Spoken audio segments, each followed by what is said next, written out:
À la demande générale, je vais tenter d'expliquer comment est organisée ma ludothèque.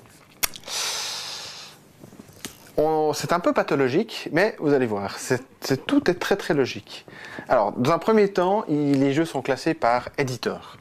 Alors déjà, c'est pratique parce que y a les formats de boîte qui font que ça fait des belles piles bien carrées, au cordeau et tout ça. Mais évidemment, il y a des soucis. À savoir que chez le même éditeur, par exemple, si on prend les Cosmos ici, on se retrouve avec différents types de boîtes. Là, dans les dernières, on voit qu'il y a le gros logo de côté. Là, il y a des anciennes où il y a un logo, mais qui n'est pas sur fond bleu. Ici, il y a un logo sur fond bleu, mais il y a un petit triangle, etc. Alors, comment classer tout ça? D'une part, j'essaie de les regrouper quand même par logo. Ensuite, de quoi? Au sein du même logo, donc du même format de boîte, il y a une hiérarchie des couleurs qui se fait, mais qui n'est pas vraiment une hiérarchie.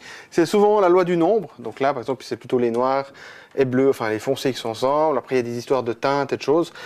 Mais en même temps, il y a, par-dessus tout ça, il y a encore la cote de préférence du jeu.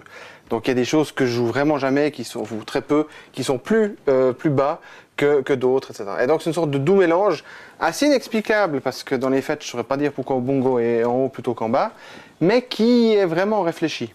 Ici, c'est aussi un cas difficile.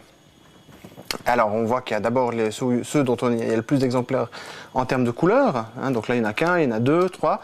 Puis là, il y a nouveau un choix qui a dû être fait entre... Il y a 3 boîtes, il y en a 2, mais là, il y a une grosse boîte. Donc, à l'instar d'un caractère chinois qui est posé bien dans son carré, il y a souvent les grosses boîtes qui sont plutôt en bas, une sorte de soutien à celles qui sont dessus.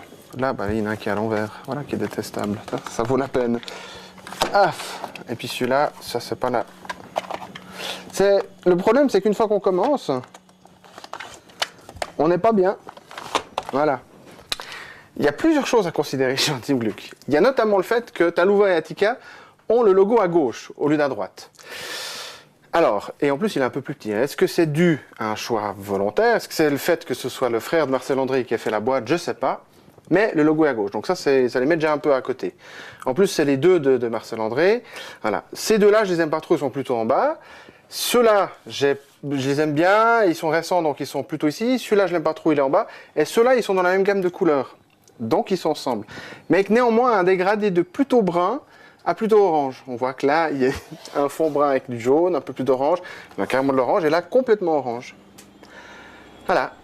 Ça m'apaise beaucoup de réfléchir à ce genre de choses. C'est comme un jardin zen un peu. On passe son râteau, on réfléchit, on médite à l'ordre du monde et tout ça. Ouais. Il y aurait encore des trucs à dire, mais là, je pense qu'on va s'arrêter là.